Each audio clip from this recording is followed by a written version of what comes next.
I would say that learning is a permanent procedure. That is why you call lawyers practice. It is not like I am a lawyer. People always say that I'm practicing as a lawyer, I'm practicing as an advocate, which shows that you can never really be perfect. Even if you die a Ram Jethmalani, you will still be practicing. Nobody is perfect. And they all say that practice till you are perfect. And in this profession, you can never be perfect.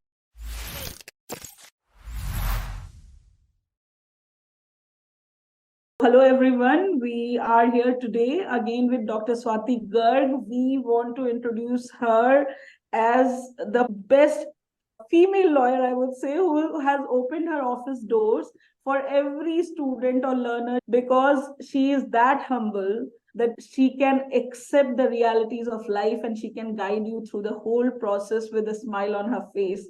Welcome, ma'am, and thank you for accepting our invite at Super Lawyer for our YouTube channel.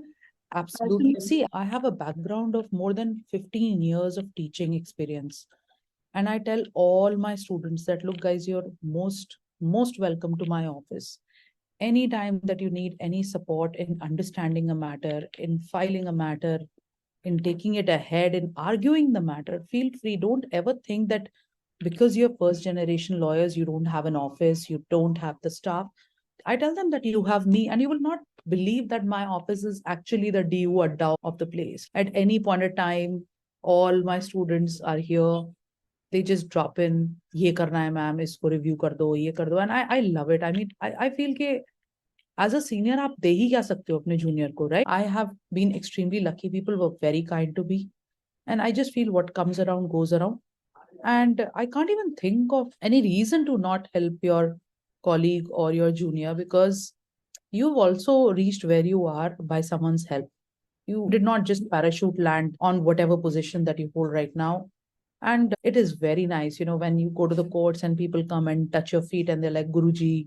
And, that kind of respect. Once a teacher, always a teacher. That's why I love so many aspects of this profession. I can't even imagine doing something else.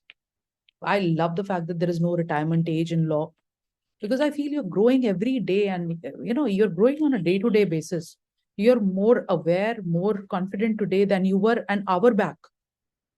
So that is the level of learnings that you get in this profession. Another aspect of you I have read from your LinkedIn profile is you are a posh expert. You have given lectures on sexual harassment laws, service matters as well. You have been teaching and guiding people all throughout your career. And you are an advocate on record for Supreme Court of India as well. So, ma'am, with this, I would like to start with the first question. When did you decide to become a lawyer? What motivated you? And also, through your practice years, when did you decide to become an AOR? And how has it helped you becoming the personality that you are?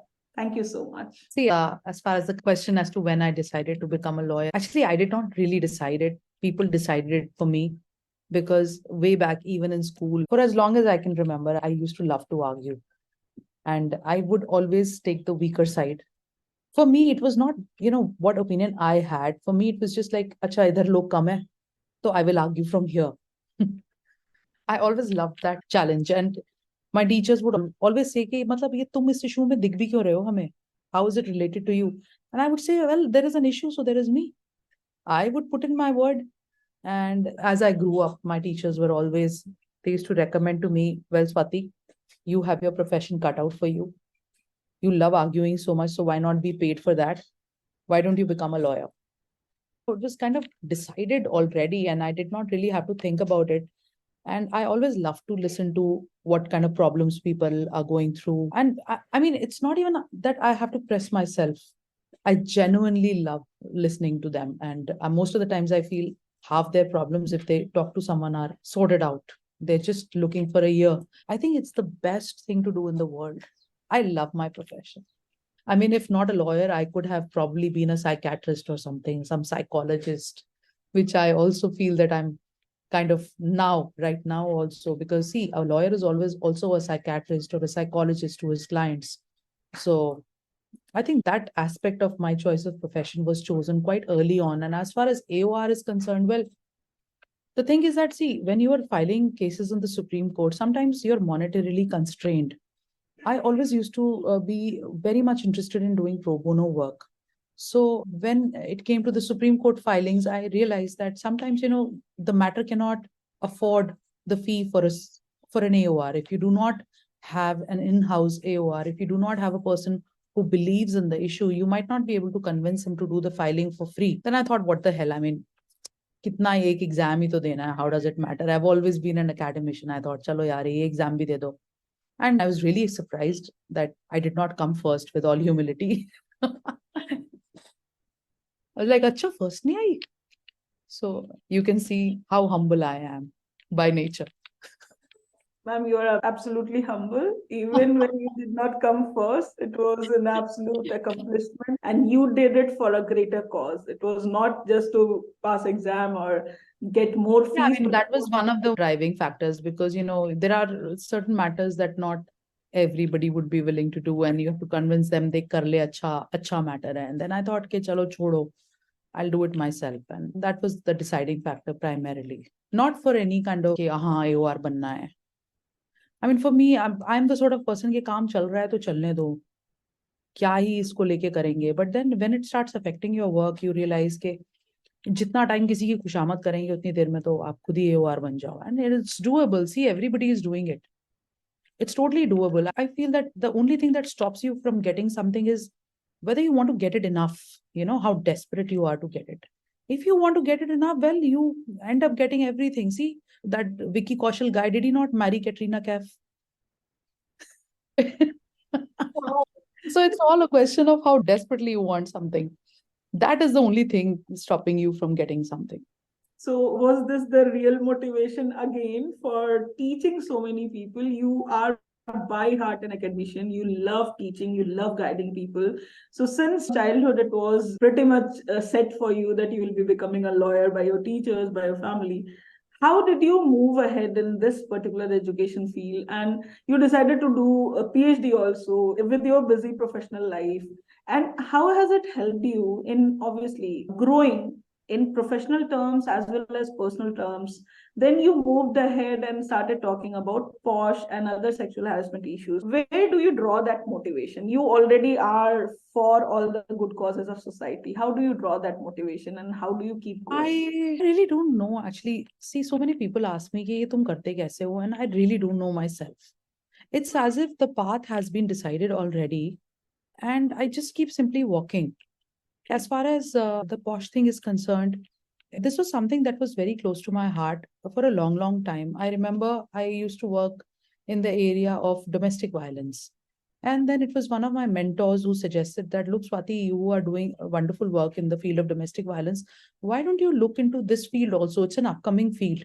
And at that point of time, I realized that yes, it is indeed a very, very, very important field, because, the percentage of women in the working sector is increasing by the day. So definitely this is going to cause problems in the future. It is sheer chance that it did turn out to be a very, very hot topic for debate today. And well, because I feel I strongly, passionately feel about it, it kind of comes through. As far as teaching is concerned, it is definitely becoming more and more difficult with my schedule, but I tell myself that, look, I mean, people are doing it, right? And teaching, I feel, has aided a lot because it gives you that finesse. You are confronting a class of what, 80 to 100 students, and all of them are in the Delhi University. They have succeeded in reaching that place, they have eliminated competition. So they are difficult minds, to say the least. And you are confronting 80 to 100 brains. You're trying to teach something to them which makes sense to them. They are going to be coming up with their own questions, right? So you're practically training yourself as to how you need to convince a person, A, how you need to deal with their questions, B, and how do you continuously speak for 2 to 3 hours without getting tired. Because see, the throw of the voice, the projection of the voice, your body language, whether you feel comfortable in speaking to a group, whether you feel comfortable in addressing a crowd, all these things cannot be learned overnight. And now I have quite a few TV appearances regularly. I would say 2 to 3 TV appearances a month, sometimes more. So there was a time when I used to palpitate, that, oh my God, this is live TV. And what if I end up making, like I said, it is there for perpetuity. You cannot erase it If it is a live program, it will be there forever. And you lay yourself open to so much of ridicule, and people can kind of show it to you that, look, this is what you did, this is what you said. So I used to palpitate before every appearance, and now I'm like, see, it is what it is. We are humans, all prone to making mistakes. And how does it matter? I mean, if you've really given an honest effort and ended up saying something that was incorrect factually, you can always go back and correct it, or you can apologize.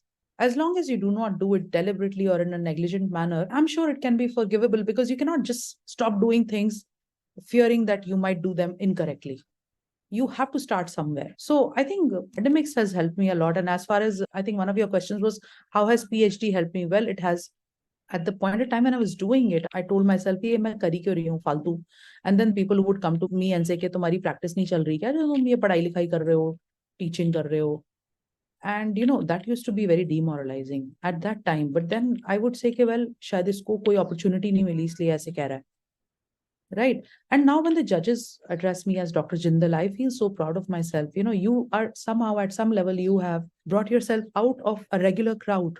I remember once one of my colleagues had pointed out to a person of very humble means who happened to be an advocate. I mean, you could make out he was somehow just loitering around the court complex. That person was an AOR who pointed it out to me, and he said, look, what is the difference between him and you? There is no difference. He's also an advocate and you are also an advocate. So how is it that you two are different? I said, well, I'm a doctor who is an advocate, and he's probably only an advocate. That is the difference. So any kind of value addition that you do to yourself, I'm not humbling all the advocates out there. So you have to realize that they're all LLBs, and it is very difficult. It's a 5-year course or a 3-year postgraduate course. It's not an easy task. You have to clear around 30 papers if you're doing a 3-year postgraduate course in order to become a lawyer. Even if you clear 29 out of 30, you're still not an advocate. It's as simple as that. So any kind of value addition that you do to yourself, whether it is as a doctorate or it is as an AOR, anything that you do, it will set you apart from that core group of advocates. And I would say that learning is a permanent procedure. That is why you call a lawyer's practice. It is not like I am a lawyer. People always say that I'm practicing as a lawyer, I'm practicing as an advocate, which shows that you can never really be perfect. Even if you die a Ram Jethmalani, you will still be practicing. Nobody is perfect. And they all say that practice till you are perfect. And in this profession, you can never be perfect. So it is sort of a moment for you to sit and self-reflect and tell yourself. Today, I had a meeting in the ministry, and the joint secretary told me, well, this is a very complicated matter, madam. And it was connected to some environment matters and how the islands need to be protected from sinking and all that. So he was throwing some technical terms, and he said, look, this is a very complicated matter and somebody would need to convince the judges. And I was like, okay, we'll try our level best to convince the judges, because we would convince ourselves first. So he said that this is what I love about lawyers, that they're willing to learn new things every day. I said, we just take it like somebody has thrown us in the water, and it's either drown or you learn how to swim. So only a lawyer would know the nitty-gritties of, say, for example, construction, or in a medical legal case, they would know about medical negligence. So they know what can go wrong in a human body. They would also know as to why a wife was tortured in the house, the nitty-gritties of who gets to cook in the morning, who's cooking in the evening.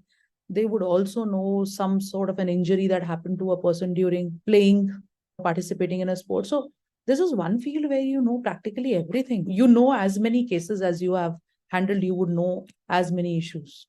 And I would like to ask you about your books. What motivated you to write the books? You said that when you did PhD and you are addressed at Dr. Jindal, you feel very proud.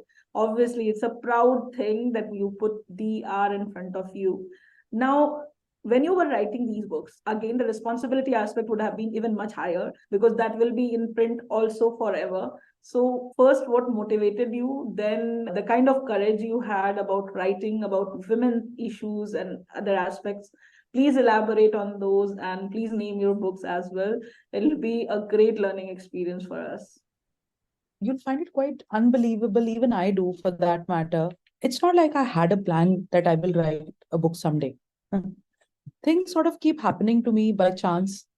The only good thing that I can say about myself is I don't give up the chances that I get. So I've been writing for a long, long time. Even way back in school, I used to write a lot.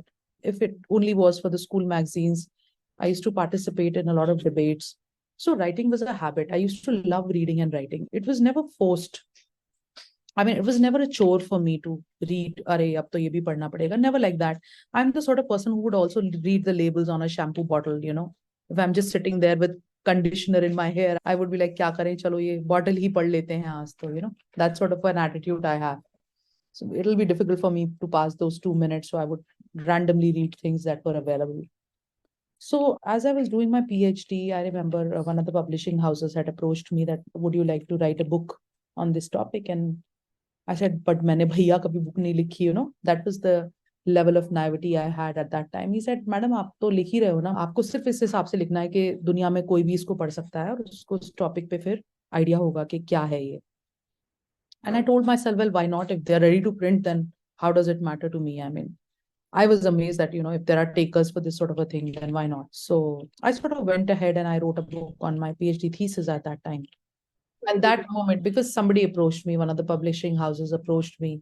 And, you know, I remember at that time, I told myself, well, अगर इनको छापने में कोई problem नहीं है, तो मुझे लिखने में क्या है? That is the kind of attitude I have. And that is how it all started. That was one book I wrote in totality. And there were a couple of other books that I wrote as co-authors. And then thereafter, I've been writing regularly in a lot of legal magazines. Till last year, I was writing one whole page in a national daily. It was a daily newspaper. So I had one page that used to come out every Wednesday, which was on law and justice. So, and now also I write in magazines that are weekly magazines. Then there are fortnightly magazines on social issues, primarily related to law. But once in a blue moon, I would also like write something on a spiritual footing because I like to believe that I'm a spiritual person. I mean, some of my friends are going to be laughing their ass off hearing this statement, but very, very deep down inside, I do believe that yes, I like to think that I'm a spiritual person. I'm a very God-fearing person. I believe you will get only what you deserve and nothing less and nothing more. I'm very much interested in understanding your take on when you are writing. Has it increased your reach? How has it refined your career? How has it refined you as a person? Because it will be very beneficial for our learners to understand how important writing is, be it article writing, be it journal writing, be it a book writing. It will be highly appreciated if you share your insights. Let me give you another example. If you have two baskets, and in one basket there are myriad colors, different colored balls, and you have to sort those balls and pick up some of them and put them in another basket. How many choices are you making? The first choice that you make is whether you actually want to do it or not. The second choice that you make is which color should you select first. The third choice you make is you are actually looking for that colored ball, picking it up and putting it in the other basket. Now, the next choice that confronts you is whether you want to continue this task having finished one color, or do you want to end it there? You know what I mean? What I'm trying to tell you is that when you take that active conscious decision of separating the balls of different colors, you have to actually make a conscious effort in selecting some of them and putting them together in such a way that it solves your purpose. So in your mind, you have millions and millions of words. When you take that active conscious decision to put those words to paper, the first thing that you need to decide is what is it that you want to write on? If, let's say, you want to write on women related issues, for example, how the working women today are being sexually harassed at their workplace and what are the laws in their favor, what is it that they can do? If you take that choice that, yes, I will write on it today, let's say that you want to write a 1500 word article. In order to write a 1500 word article, you would need to read thousands and thousands of words. Only then you will be able to select some of those words, put them down on paper in such a way that they make sense to the readers. So when you decide to write, you unconsciously, invariably also end up reading, which is imperative for anybody in this field. So for any one article that you write, you have to probably read for a week. And then there will be a time when you decide that all the reading that you've done over a period of years will somehow be there in your mind subconsciously. And there will be enough words inside of you that you can take them out and put them on paper whenever you want it. So this is the importance of writing. I don't know if I could have put it in a better way. Now you have absolutely put it in the most beautiful way possible. By doing this, you will achieve this particular aspect. It's absolutely clear. So is this how you plan your posh trainings as well? Because you have been training and guiding people and companies about how to become posh compliant. How do you plan it and how do you deliver it? How has it impacted, again, your practice? How can a person get involved in such kind of aspects as a lawyer, as a person? See, I have come across various trainings. I'm always very interested in seeing how other people conduct their posh trainings. And I've realized that either they can be very, very academic about it. I mean, they would simply come and start speaking in a fancy manner and they would relay the law as it is. At the back of my mind, I'm like, okay, thanks for telling me something that is already there. I mean, I'm telling myself कि भाई ये इंसान अपनी जिंदगी का 1 घंटा तुम्हें दे रहा है. At least make it worth the while. So then, they're not looking at their watch again and they're like, यार ये मैडम कब चुप होगी? चाय टी ब्रेक आएगा, हम चाय पिए अपने घर जाएं, बिस्किट अच्छे हो, बस भाई चाय बढ़िया होनी चाहिए. I think that nothing can be more humiliating than that when people are actually being forced to listen to you. So for me, a posh training is something that, there has to be a takeaway from them for me, and there has to be a takeaway for them from me. And that takeaway is not something that the Bear Act tells you already. Most of the times I'm conducting training sessions for trainers. So these are IC members or there are officers. Like tomorrow, I am conducting a training session for the Airport Authority of India. So these people are being called from all over India. They're IC members already, and I'm going to be training them. So see, they already know the law. I mean, I can't just go there and tell them the basics of law. What I can, in fact, tell them is that, this is the case that came to me in the court, and this is how we defended it. These were the problems. So make sure that you're not creating these problems in your workplace or you're not making these lapses as IC committees. So you have to somehow intertwine the legal with the practical in such a way that it makes sense to them. See, at the end of the day, everybody has like a palette of masalas at home, right? Everybody has a bunch of vegetables. It is how you put them together to make it palatable to the house. So the ingredients are there everywhere. But what I intend to teach my trainees is that how do you put those ingredients? How do you mix them in such a way that they make sense and they are a source of pleasure or they are a source of strength to whoever it is who's consuming those ingredients. So I try to kind of mix the legal with the practical in such a way that it is going to be of some use to the person who's hearing it. I mean, let it not be कि हमें ऐसा करना चाहिए या हमें वैसा करना चाहिए. Let it be a mix of हम अगर ये करेंगे तो ये होगा और ये करेंगे तो ये होगा. अब choice आपकी है कि आपको क्या करना चाहिए. Right? It's very easy to preach, but to give a meaningful answer, you need to be that much more accountable. And for being accountable, you need a lot of strength. So that accountability we have to create in people. You actually have put it in the right words. That accountability part helps people relate with the They issues. have to understand, of course, as IC members, they have to understand कि भाई तुमने अगर ये lapse कर दिया तो accused और complainant के अलावा बात तुम्हारे पर भी आ सकती है. So you need to know the law in order to guide them in the right direction. So true, ma'am. So moving ahead with this particular aspect of yours that make people accountable, you have been in panel with the Ministry of Environment, Forest and Climate Change, which usually is considered one of the very complex issues, at least on earth for humans. How do you approach such kind of challenges which arise with these kind of legal matters, which involve not only environmental issues, but in fact, they are impacting human lives as well as any living being, even living creatures, animals, anyone. Environment is impacting everyone. So how do you take up those challenges with ease, the way you take it, almost all your challenges head on? So how do you do that? The only answer that you have is knowledge.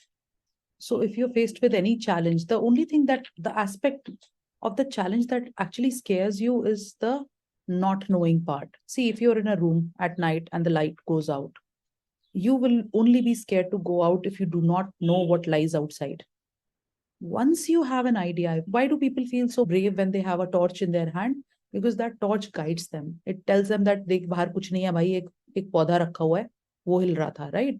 So the only thing that gives you power is knowledge.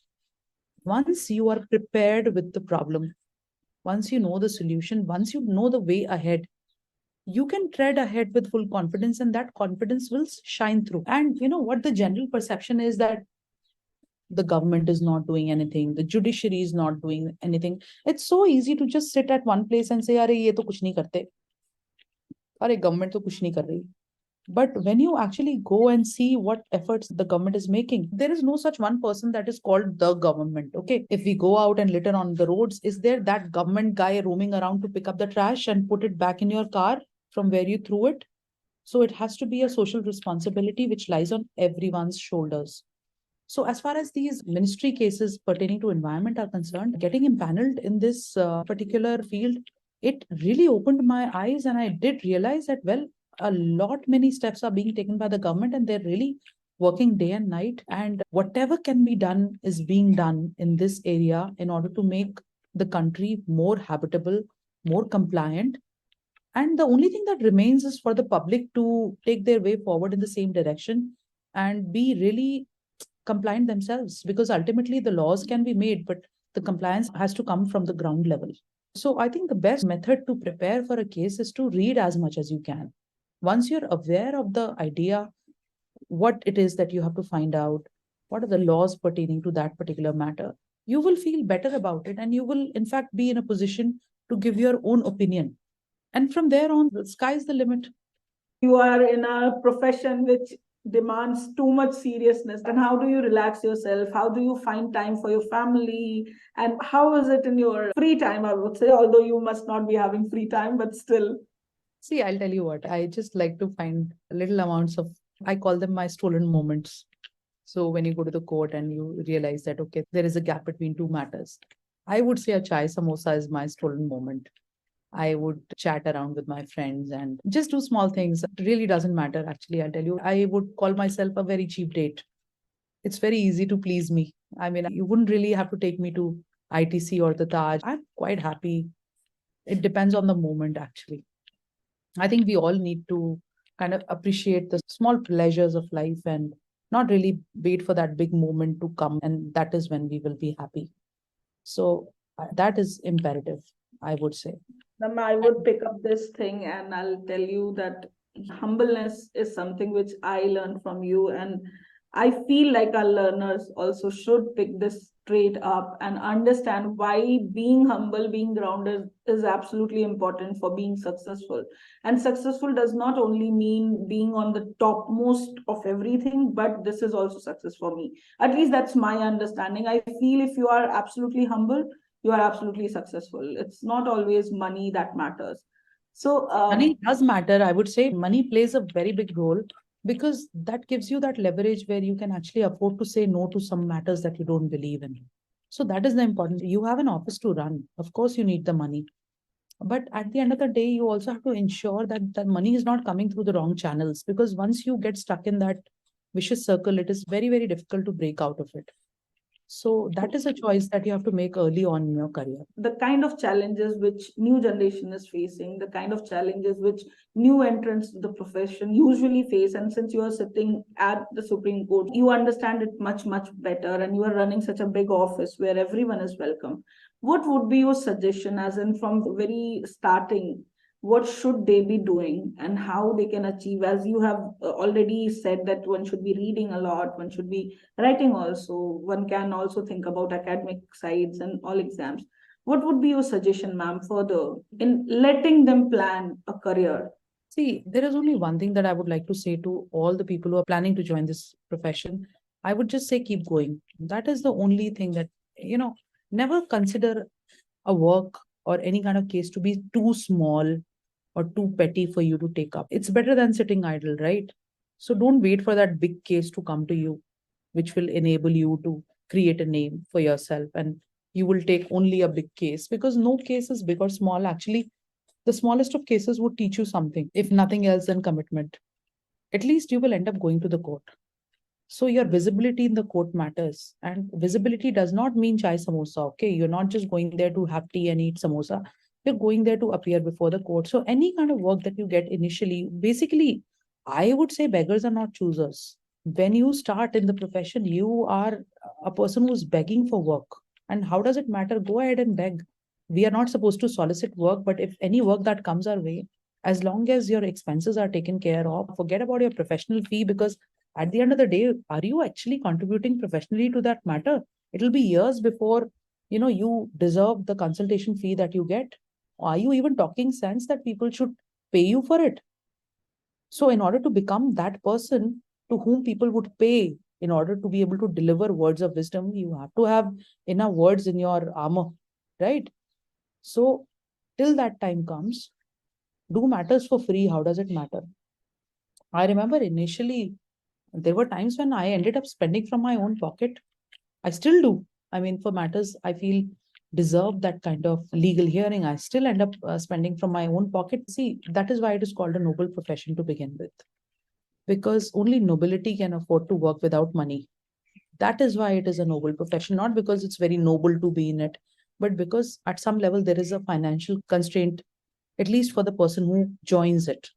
Monetary rewards come at the fag end, and when they do, actually, you don't even have the time to bear the fruit or the happiness of that monetary income. It is your family or your children or the office that will enjoy that legacy. But at that point of time, when the money starts pouring it, you don't even have the time to spend it. You don't know where to spend it actually.